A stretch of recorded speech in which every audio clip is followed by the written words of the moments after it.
En direct de Chicago, la radio de la communauté. Nous sommes au journal de la communauté, bien sûr, avec Jean Lewis, invité de ce journal, Monsieur Gaston Maungu, le révérend Gaston Maungu de la France. Alors, bonsoir, révérend. Bonsoir, Jean Lewis. Voilà, vous avez donc sur cette image le révérend qui nous revient, cette fois avec une autre idée déjà que nous évoquions il y a quelques semaines, notamment la conférence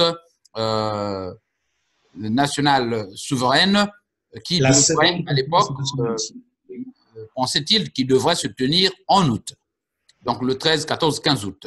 Alors, oui, c'est là notre projection. Voilà. Entre-temps, avec les moyens de bord et le travail que nous faisons ici en diaspora, même si cela est repoussé, ça ne fera du tort à personne. Parce que ce qu'il y a d'important, c'est que nous nous préparions comme il le faudrait et que les membres de la diaspora, les leaders d'opinion, les leaders politiques, les leaders associatifs, les militants épousent cette idée, comprennent le bien fondé de cette idée. On va en reparler, c'était juste une entrée en matière, révérend. Nous savons que le Congo est en proie à une crise multidimensionnelle, révérend, et oui. Cette crise perdure, comme on le constate, elle permane.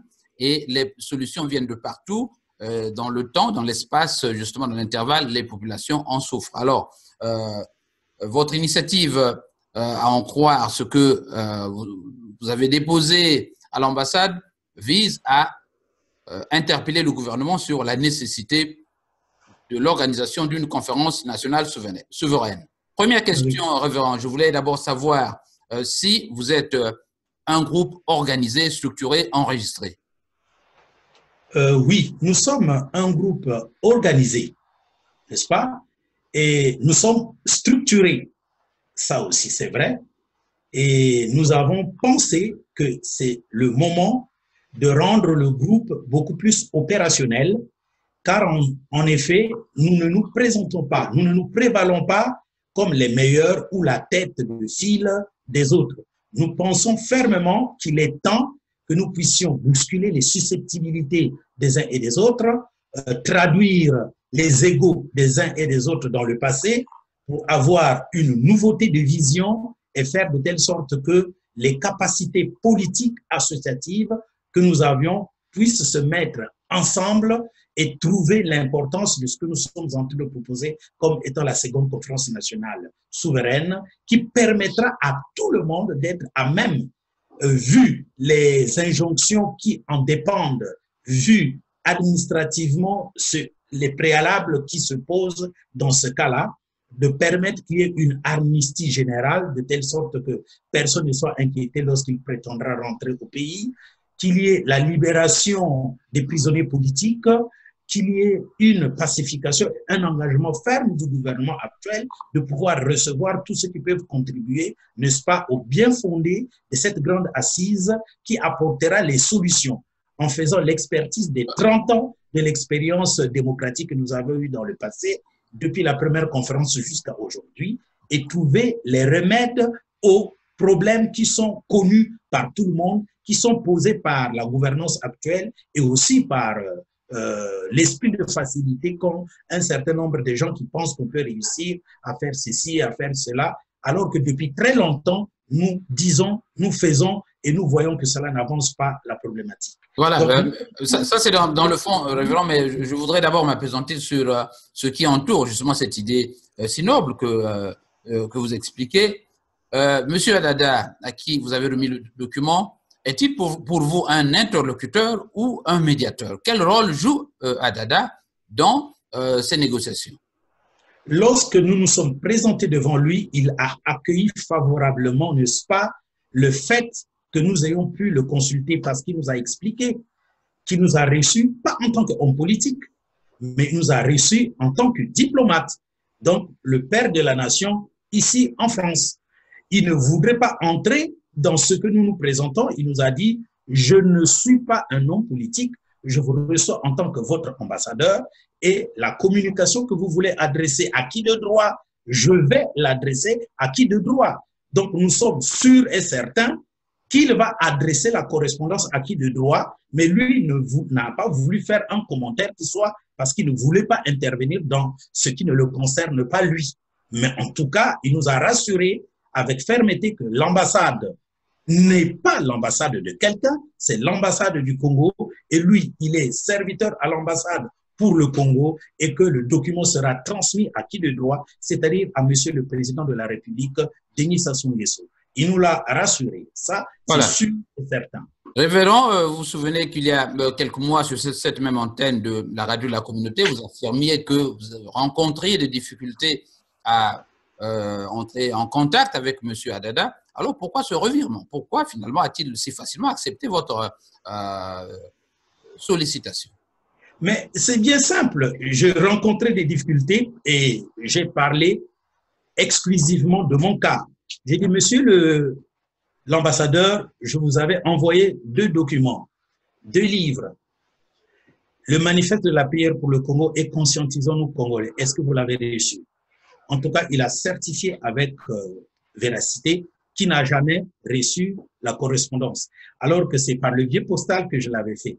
Mais à cela ne tienne, j'avais sur place le manifeste de la prière pour le Congo et Conscientisons-nous Congolais, et je le lui ai remis à main propre. Et vous allez voir sur la photo que je tenais ces 2 livres-là dans mes mains. Et donc, cette proposition qui a été faite d'une manière individuelle est parvenue entre ses mains parce que nous avons uni nos forces. J'ai travaillé avec le groupe de réflexion pour le Congo, et c'est les liens, les connaissances, la force de l'union fait la force qui a fait aboutir cela. Donc, j'ai profité exactement de présenter ma correspondance, ce que je ne pouvais pas faire seul. Voilà, c'est un exemple pour montrer que si nous voulons réussir dans ce combat que nous menons contre la crise qui cisaille les Congolais, c'est l'union qui devra faire la force. Et puis, qu'on le veuille ou non, franchement, sans l'union faire la force, personne n'est capable de faire seul quelque chose ou dans son groupuscule faire quelque chose. Parce que, en fait, quand nous regardons très bien la configuration politique ici en diaspora ou en national, nous n'avons pas un leader d'opposition charismatique qui puisse drainer les foules derrière lui. Nous ne l'avons pas. Conséquemment, nous disons, toujours comme la science universelle le déclare, si tu ne peux être roi, sois faiseur de roi.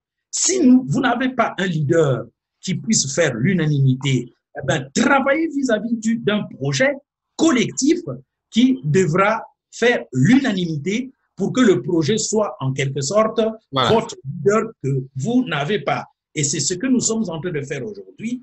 Vous savez que c'est l'heure de l'unification. Donc, nous pensons qu'il est temps que nous ayons fait ce pas, ayant déclaré officiellement que nous voulons que le président de la République conduise les Congolais à une seconde conférence nationale souveraine.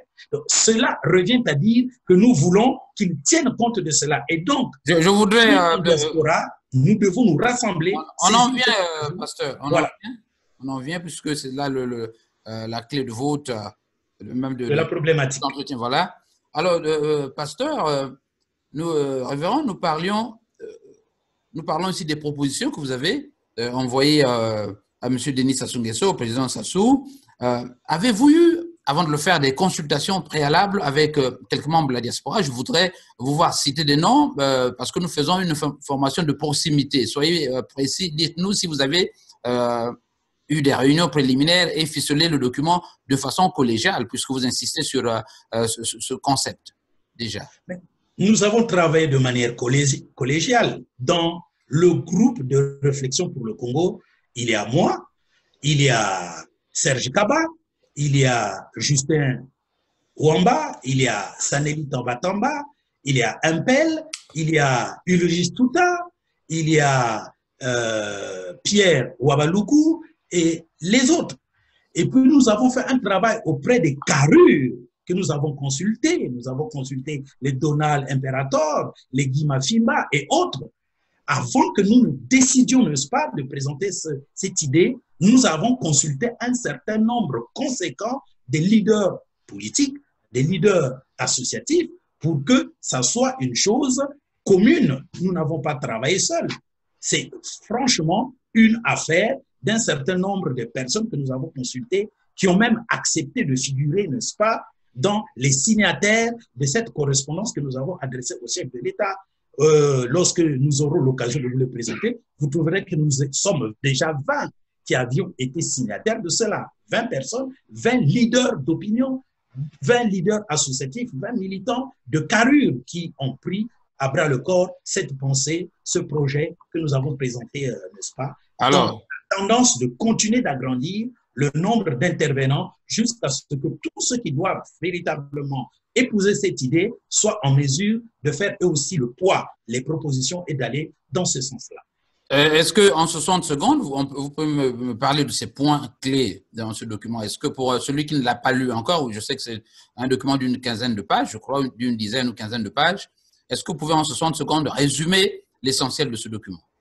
Nous avons fait une expertise politique en mettant, n'est-ce pas, en exergue tout ce qui ne marche pas au pays du point de vue politique, du point de vue économique, du point de vue social, du point de vue de la santé, du point de vue éducationnel, du point de vue moral, du point de vue de la gouvernance et les difficultés que la nation est en train les difficultés et les échecs que la nation est en train d'essuyer pour sortir le pays de cette galère. Nous avons tout présenté avec des propositions qui aillent avec.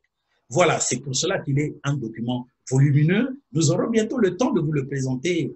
Il suffit tout simplement que nous continuions d'agrandir, n'est-ce pas, le cercle et d'attendre qu'il y ait un répondant de la part de l'ayant droit à qui nous avons adressé cette correspondance, c'est-à-dire le président de la République avec le gouvernement qu'il dirige. Alors, nous reviendrons vous présenter tout cela en long et en large. Alors, on constate effectivement que dans l'opinion de ce que nous apprenons, qu'il y a plutôt une espèce d'inversion de rôle. Est-ce que c'est le gouvernement qui devrait revendiquer, demander cette conférence ou l'opposition? Ou encore que, est-ce que vous sentez du côté du gouvernement une certaine volonté de négocier avec vous? Est-ce qu'il se presse justement ou se préoccupe de cela? C'est l'opposition qui entre en action en effet. Nous travaillons avec l'opposition ici en diaspora et au Congo. Et donc, c'est à l'opposition de s'élever, de se lever et d'élever le débat pour réclamer corps et âme cela au gouvernement comme pour la première fois. S'il n'y a pas de mouvement des forces vives, nous savons avec certitude que pour la première conférence nationale souveraine, le président Denis Sassou Nguesso n'était pas d'accord avec. Tout simplement, il a accepté parce qu'il y a eu une pression nationale et internationale. Cette fois-ci, nous voulons que la pression soit nationale au travers de l'opposition que nous avons au Congo-Brazzaville et de l'opposition et des résistants et des combattants que nous avons au niveau de la diaspora. Nous devons faire cette pression-là parce que cette pression constituera ce qu'on appelle le rapport de force. Nous créerons un rapport de force qui devra militer de telle sorte que le gouvernement en place soit obligé, n'est-ce pas, d'aller dans ce sens parce que c'est la seule et unique possibilité pour que nous sortions le Congo de la crise que nous sommes en train de vivre actuellement. Il y a des propositions des uns et des autres. Il faudrait que nous nous parlions concrètement. Oui. Des gens qui pensent qu'il faudrait prendre le pouvoir par les armes. Et ces gens-là sont le plus souvent, n'est-ce pas, on leur vend des illusions, on leur vend un rêve que nous allons vous soutenir, nous allons vous donner les armes militairement pour que ce gars-là, on puisse le balayer. Ils disent cela depuis fort longtemps et ils ne réussissent pas à le faire parce que pour eux, ce n'est pas leur intérêt. Car c'est quoi le problème? Nous savons que la gouvernance actuelle brade les richesses nationales auprès de la France. Actuellement, c'est avec la Chine pour trouver de quoi se maintenir au pouvoir et enrichir les poches et maintenir la population dans, n'est-ce pas, ce que nous appelons la misère exsangue.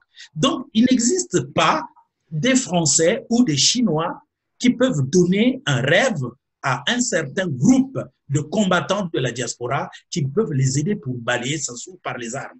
Et puis, si c'est par les armes, quoi? Il n'y a que le sang des Congolais qui devra couler sur la terre. Nous ne voulons plus de ça. Donc, c'est pour cela que nous prenons le cheval de bataille de la non-violence. Parce que la non-violence sera acceptée pas seulement par la France, mais par tout le monde. Voilà ce que nous devons faire. Et c'est pour cela que nous avons besoin de ceux qui ont les idées, ceux qui sont non-violents, ceux qui sont capables de porter haut ce débat que nous voulons, n'est-ce pas, enclencher pour rassembler la population, parce que c'est la population qui a la souveraineté nationale, C'est nous qui sommes souverains et nous sommes en train de le montrer à tout le monde, comme si nous ne le savions pas auparavant. La souveraineté appartient au peuple. Le peuple est souverain. Cela veut dire que c'est nous le chef. Or, si nous ne prenons pas à bras le corps cette responsabilité de peuple souverain, en nous exprimant, en proposant des projets qui peuvent amener le pays à se libérer du joug interne de l'oligarchie kleptocrate et du joug externe de l'oligarchie kleptocrate, le pays sera toujours là dans l'état actuel des choses. Voilà. Oui, oui, pasteur, vous avez raison. Sur le plan logique, tout ce que vous dites tient, mais vous avez une autre réalité au Congo. Vous venez de citer Mathias Nzon, qui est un opposant. Vous pensez que... Non, vous venez de citer l'opposant. Parlez-vous de Mathias Nzon?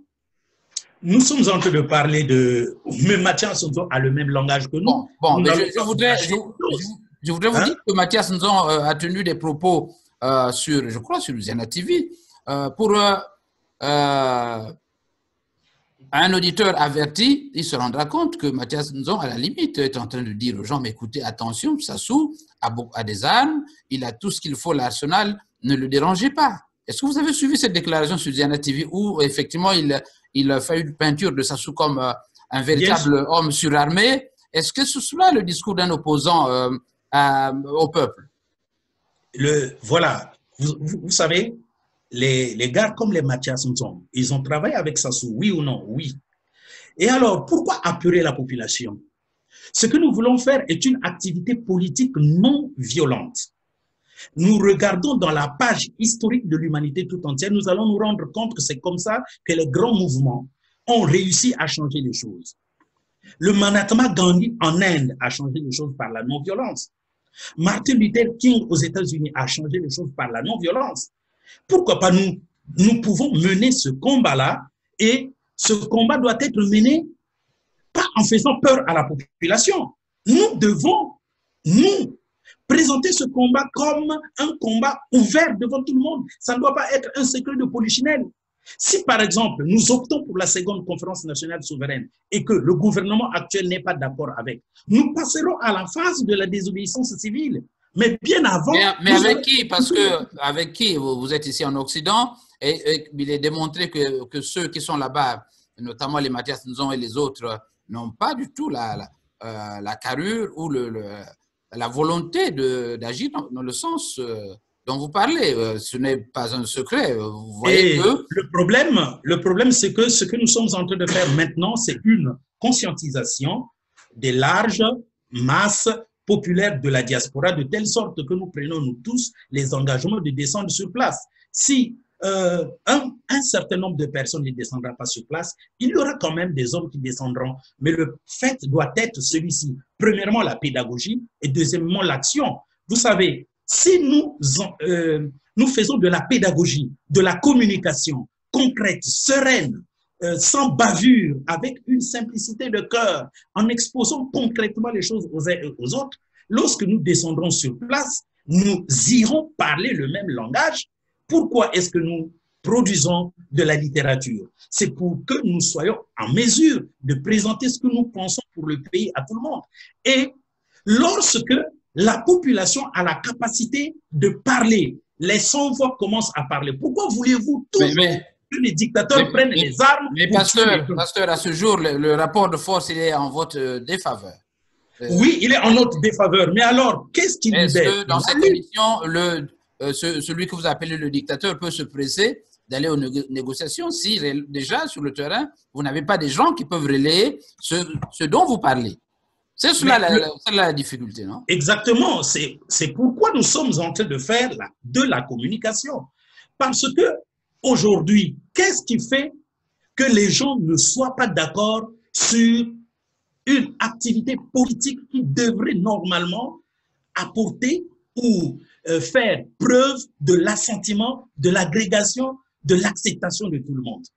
Nous ne cherchons pas le pouvoir, mais nous savons tous qu'il faut régler la question congolaise. Et par conséquent, il faut prendre le cheval de bataille de la non-violence. Remarquez dans le cas de Indira Gandhi que je vous ai cité, il n'avait pas le rapport de force, il avait la population qui était misérable. Et la population a pensé qu'il fallait l'écouter et les choses ont changé. Tout comme pour la ségrégation raciale qu'il y avait aux États-Unis avec Martin Luther King qui est entré en jeu, les Malcolm X. Écoutez, c'est ça le problème que nous avons aujourd'hui. Il faut que nous puissions agir et non réfléchir. Ceux qui réfléchissent pour dire il y a le loup devant, il y a le lion devant, en réalité, nous devrons commencer à nous poser des questions, nous Congolais, pour savoir s'ils aiment que le pays change ou bien qu'ils sont au service du dictateur pour apeurer les gens, pour ne pas que nous puissions nous rassembler, nous tous, et former ce que nous déplorons aujourd'hui en disant qu'il n'y a pas un rapport de force. Mais l'équilibre de force doit être produit par la conscientisation de la population. Et cette conscientisation de la population, les gens comme nous autres, nous avons commencé à la faire par écrit. Remarquez que moi, j'ai envoyé une documentation à l'ambassadeur, mais cela n'a pas marché. Il fallait que nous nous rassemblions, que nous devenions un groupe de réflexion. Et quand le groupe de réflexion a agi, là où j'ai échoué personnellement, eh ben, j'ai réussi à cause du groupe de réflexion. Pourquoi nous ne pouvons pas étendre, n'est-ce pas, cette manière d'agir de l'union qui fasse la force? Nous devrons comprendre qu'aujourd'hui, ça ne sert pas que quand il y a un groupe de gens qui proposent quelque chose, on dit ça ne réussira pas. Et alors, qu'est-ce qui réussira? Et les gens qui parlent, qui disent ça ne réussira pas, qu'est-ce qu'ils proposent? Si aujourd'hui, n'est-ce pas, Mathias Nzon est en train d'apeurer les Congolais, mais c'est qu'il sait, c'est un émissaire pour apeurer les Congolais.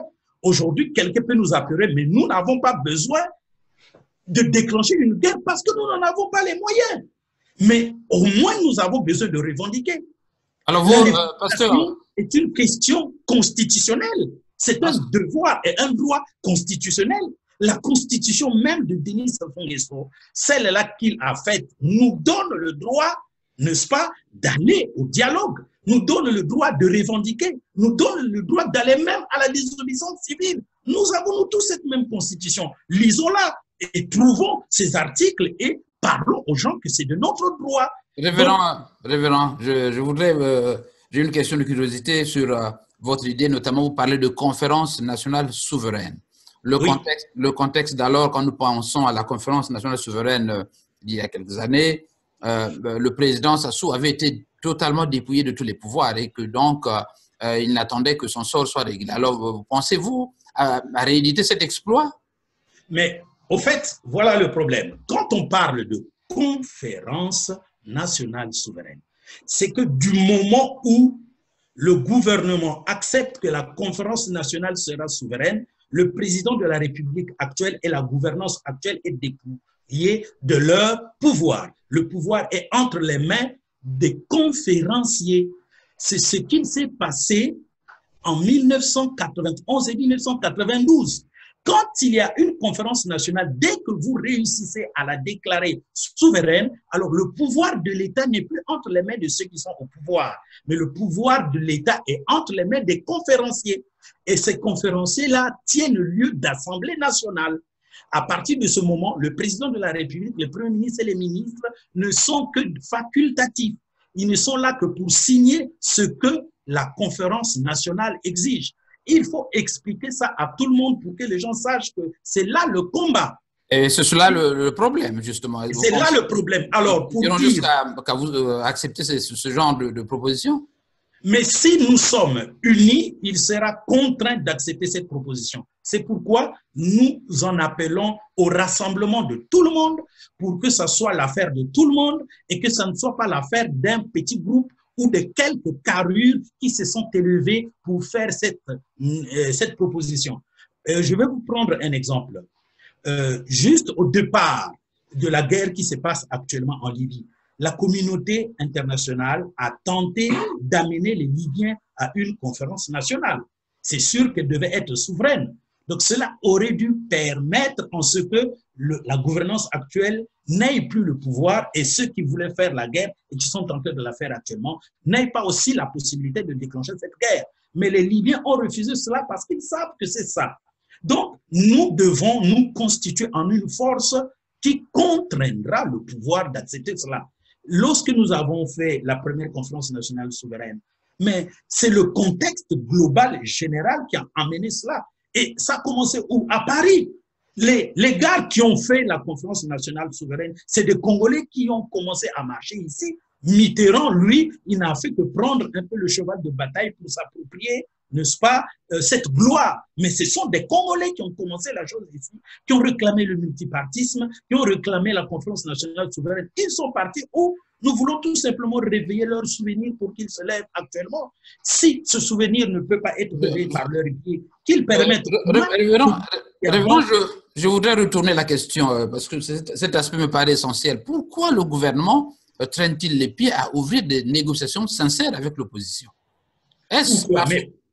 Parce que nous devons être à mesure de convaincre le gouvernement actuel qui ne travaille pas pour le développement du pays, comme nous l'avons fait dans la correspondance.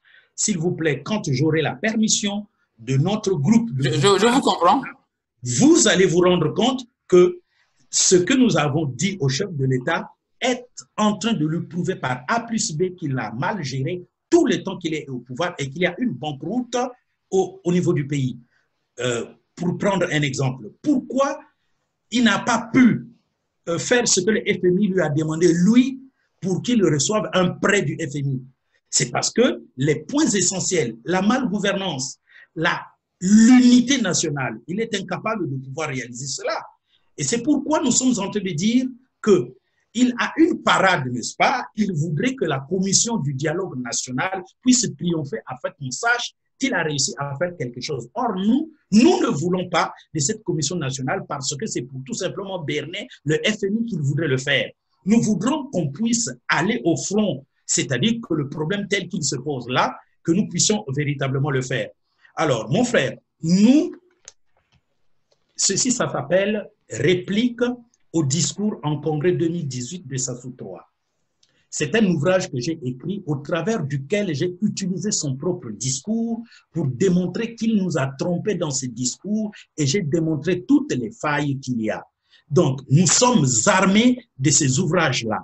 Il y a ici la vocation divine du Congo-Brazzaville, tome 1, la vocation divine du Congo-Brazzaville, tome 2, l'égarement de la diaspora, dans lequel je suis en train d'expliquer que si nous allons continuer comme ça, de nous faire la guerre, nous n'avancerons pas. Mais donc, il est important que nous nous rassemblions pour devenir une force politique capable d'imposer au pays la seconde conférence nationale souveraine. Nous avons les arguments et donc nous voulons maintenant appeler tout le monde parce qu'il y a du feu dans la case Congo. Le Congo a un potentiel. Nous devons utiliser ces potentiels. Maintenant, si vous voulez parler le langage qu'ils sont en train de dire, tout à l'heure, là, quelqu'un dit ce n'est pas à Maungu de soigner le Congo. Mais je ne peux pas soigner le Congo parce que je ne suis pas Dieu, mais je peux apporter une étincelle de lumière. Quand André Grenard Matsua a entraîné la lumière dans notre pays, il y a eu l'amicale qui s'est créée avec 30 000 personnes. Cela a pu bousculer le colon. Ce qui revient à dire qu'aujourd'hui, si les gens pensent que nous pouvons rassembler nos forces avec les résistants, les opposants, avec la diaspora, non, une force politique nouvelle va naître et surtout que le but de cette force est de sauver le pays, n'est-ce pas, de son chaos. Pourquoi pas? Voilà donc ce qu'il faut savoir aujourd'hui. Quant à ceux qui se sucrent avec le président de la République, nous pouvons les contre-attaquer petit à petit. Nous avons un plan A, un plan B et un plan C. Est-ce que, révérend comme tel, je voudrais être plus proche de la réalité, est-ce que vous avez déjà au niveau du régime même quelques individus que vous contactez ou consultez pour essayer d'initier une espèce de, comme on appelle, channel, hein, de canaux ici, de discussion, peut-être le contact souterrain. Je voudrais parler dans les meilleurs de ce que vous faites, mais est-ce que concrètement vous sentez qu'effectivement votre groupe est connu de M. Sassou, connu de ceux qui dirigent? Mais aujourd'hui, nous pouvons... Au-delà de ce que M. Adada venait d'envoyer un courrier. Nous pouvons dire avec certitude que le collège des généraux du Congo-Brazzaville est divisé en trois. Pourquoi la population ne devrait pas profiter de cette division-là? Il y a les faucons qui veulent maintenir Denis Sassou Nguesso au pouvoir. Il y a les vautours qui veulent placer Denis Sassou Nguesso au pouvoir. Il y a aussi des chacals qui veulent placer le général, l'oncle du président au pouvoir. Cette division-là existe aujourd'hui. Mais suivons l'actualité. Pourquoi, par exemple, la pièce d'identité, le passeport du président de la République peut-il se retrouver entre les mains des indignés 242? Mais aujourd'hui, nous avons tout simplement besoin, franchement, de nous unir pour que cette division-là, qui est prévisible, n'est-ce pas, puisse nous profiter à nous tous. Car le problème congolais, ce n'est pas seulement notre problème à nous. Nous avons la possibilité tout simplement de nous exprimer, mais au pays. Remarquez ce qui se passe au pays. Pourquoi un jeune qui est en train de réclamer, n'est-ce pas, la bourse est battu quasiment à mort. Il est étranglé aujourd'hui, il a une malformation. Pourquoi? C'est parce qu'on sait qu'un certain nombre de personnes, en portant avec eux les autres, va entraîner la désagrégation du pouvoir en place. Le pouvoir en place est fragile. Pourquoi il s'arme? Déjà, pour donner, n'est-ce pas, le fait que la Russie fasse la canalisation entre un point A et un point B pour l'exploitation pétrolière, on n'a pas besoin quand même de s'armer. S'il s'arme, c'est une dissuasion. Et pourquoi cette dissuasion? Mais c'est parce qu'il y a eu une tentative de coup d'État, n'est-ce pas, avec le général Norbert Dabira et le général Nyangamwala. Nous avons tous suivi tout cela. Ce sont des indices qui démontrent que au niveau des généraux, quelque chose ne marche pas. Mais pourquoi ça ne marche pas? Parce que ce sont des Congolais. Et aujourd'hui, ils peuvent être bien dans leur château. Mais quand ils vont à la cité, ils rencontrent quand même des Congolais qui crient famine, qui souffrent. Et tout cela, ça fait quoi? Ça fait mal quelque part. Donc, il y a une fragilité du régime aujourd'hui. Le tigre, c'est un tigre en papier. Mais pour que nous puissions réussir, c'est de démontrer à tous que nous avons besoin d'aller à la seconde conférence nationale pour que nous puissions traiter à fond, n'est-ce pas, la plaie béante du Congo, pour que les Congolais soient en bonne santé, pour qu'il y ait une régénération politique, pour qu'il y ait des bons projets socio-économiques dans notre pays. Nous sommes sûrs, nous avons des contacts qui prouvent que les choses, la révolution est mûre au niveau national. Et c'est pour cela que nous devons aujourd'hui communiquer de telle sorte que nous puissions déchoir, nous puissions faire honte à ceux qui se laissent, n'est-ce pas, dans un entraînement qui ne peut rien rapporter au Congo. Alors, dans le cadre, révérend, dans le cadre de cette conférence que vous sollicitez, est-ce que vous êtes ouvert à faire qu'une équipe légère donc de votre groupe aille à Brazzaville, maintenant, présentement, entamer déjà des pré-négociations avec le gouvernement? Bien sûr, nous allons le faire parce que nous donnons d'abord du temps. Aujourd'hui, la correspondance est partie. Nous devons attendre que cette correspondance-là nous fasse un retour. S'il n'y a pas un retour, eh bien, je suis en train de vous certifier qu'il y aura une équipe qui partira pour expliquer la chose à qui de droit, c'est-à-dire, premièrement, le gouvernement en place et le peuple congolais. Nous solliciterons même de passer à l'Assemblée pour présenter cette proposition parce que nous savons qu'elle est salutaire. Nous avons ce courage-là.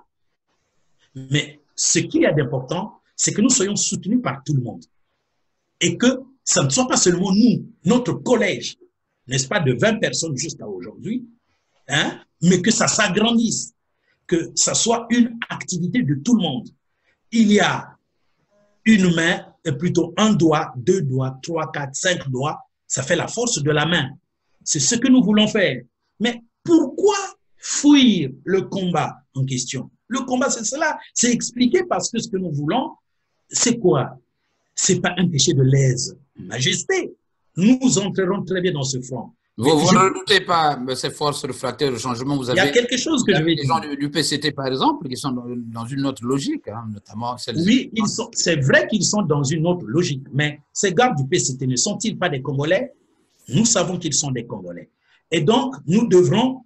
Pourquoi je suis en train de présenter des ouvrages?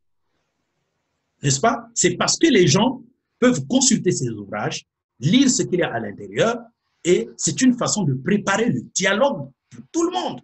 Nous ne voulons pas qu'il y ait mort d'homme. Nous voulons que le Congolais bénéficie, n'est-ce pas, de l'héritage national qui appartient à tout le monde. Alors, aujourd'hui, le dire, le déclarer, c'est pas devenir un ennemi du pays. C'est bien normal aujourd'hui que la manière de gouverner, comme elle est caduque, qu'elle laisse la place, qu'elle aide plutôt à une nouvelle classe de pouvoir gérer d'une manière moderne le pays, parce que nous entrons dans un monde moderne qui, avec les pratiques anciennes, ça ne peut plus marcher. Et tous les Congolais le savent. Alors, si on va nous mettre, nous tous, en prison, nous refuserons d'aller en prison. Le dialogue, révérend que vous nous allons bientôt nous séparer, mais je voudrais d'abord revenir sur cette idée de dialogue, de conférence. Ce sera également le moment de passer en revue, notamment les cas de détournement, de bavure militaire et tout. Vous pensez que ceux qui sont au régime, donc au pouvoir maintenant, ceux que vous sollicitez pour ouvrir des négociations avec vous, sont plutôt le problème que la solution? C'est ce que vous pensez? Ils sont le problème, mais ils doivent se transformer en solution. Parce que si notre réunification est solide, le rapport de force sera déséquilibré de leur côté et il sera élevé du nôtre.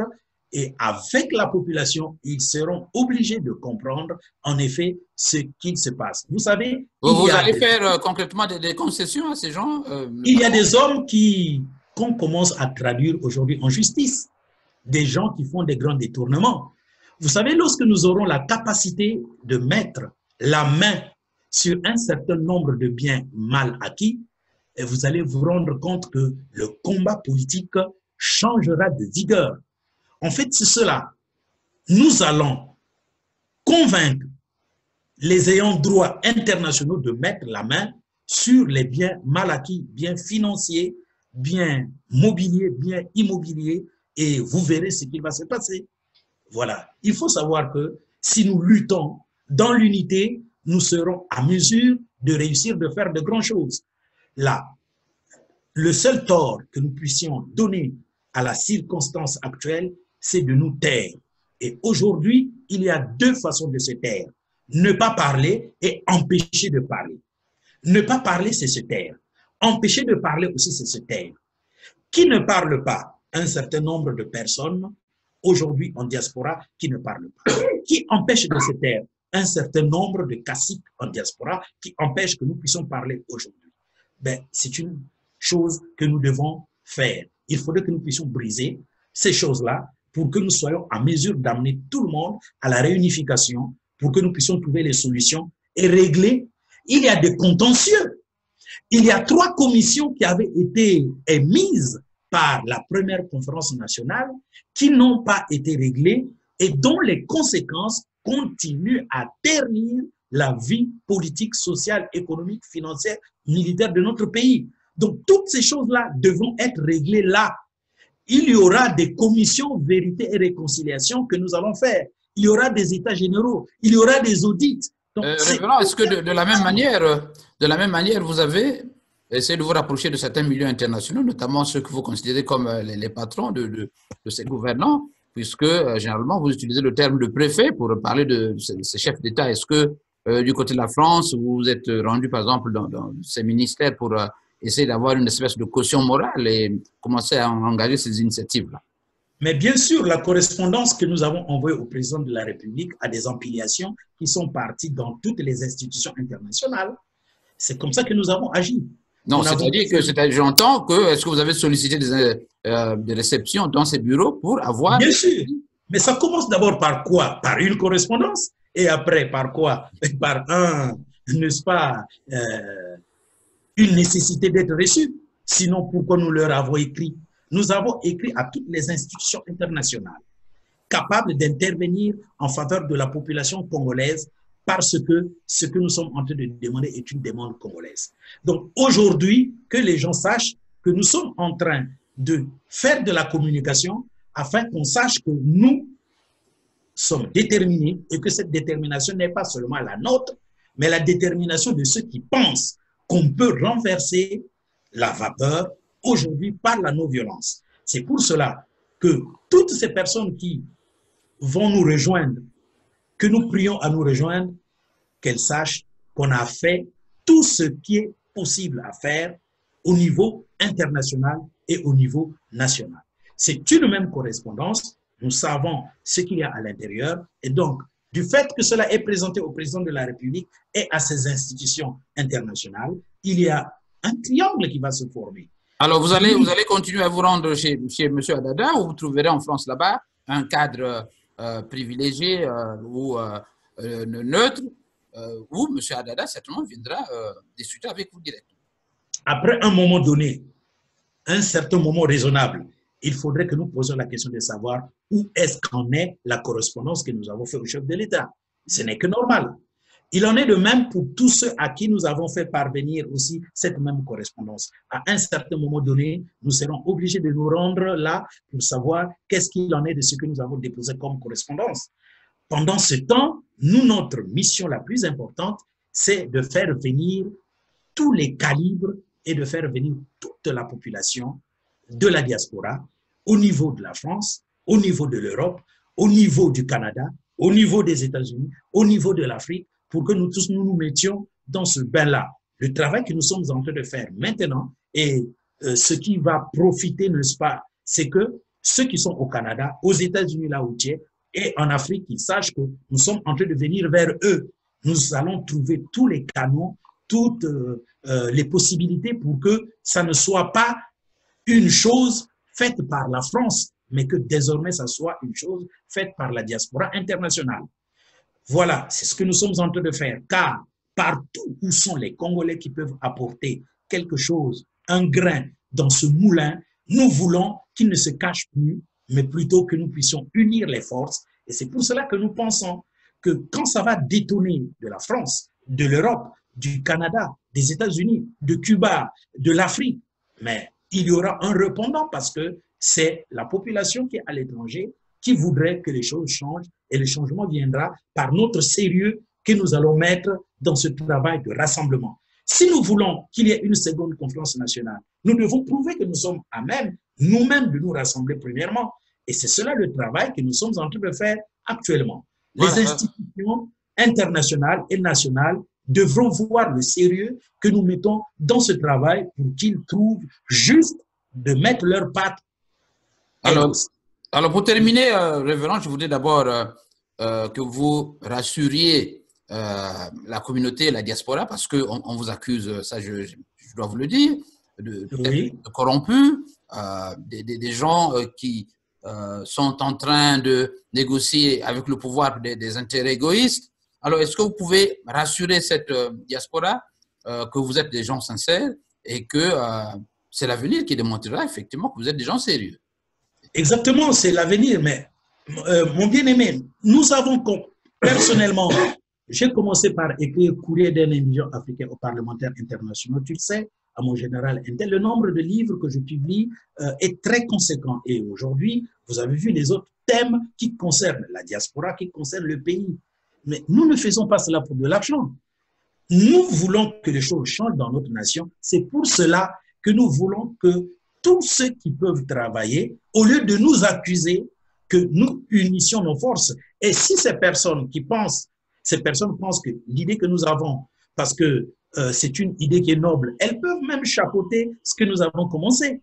Tout ce que nous voulons, c'est que le vrai lieu où la capacité politique, sociale, économique de tout un chacun devra s'exprimer, c'est à la seconde conférence nationale souveraine. Mais on nous accuse de corrompus. Franchement, est-ce que Sassou peut donner de l'argent par Adada? Est-ce que Adada a de l'argent à nous donner de la part de Sassou? Mais écoutez, franchement, que les gens essayent tout simplement de réfléchir. Si nous voulons de l'argent, nous n'allons pas nous mettre à travailler ouvertement comme ça. Mais qu'on prenne seulement un livre comme Réplique au discours en congrès 2018 de Sassou Touat, où je le critique en utilisant son propre discours. Et puis, je veux encore lui demander de l'argent. Je parle de l'égarement de la diaspora. Je suis en train de sortir tout ce qui se cache pour que les gens aillent à l'unité de tous. Et je vais chercher de l'argent auprès de Sassou pour quel but? Je suis en train de présenter ce qu'on appelle « conscientisons-nous Congolais ». Et puis, je vais chercher de l'argent. Pour quel but? En fait, les gens pensent que nous sommes des mendiants. De ma vie tout entière, je n'ai jamais touché le salaire de l'État congolais. J'ai été prédicateur pendant 20 ans, j'ai travaillé de mes propres mains dans la petite vente, les champs, tout ça. Je n'ai jamais gagné quelque chose de l'État congolais. Ce n'est pas aujourd'hui, en vieillissant, que je vais tendre la main au pouvoir en place. C'est pas possible. Mais la corruption, franchement, que les gens, c'est eux, ils ont été corrompus. C'est pour cela qu'ils ne voudraient pas que nous puissions nous unir, nous tous.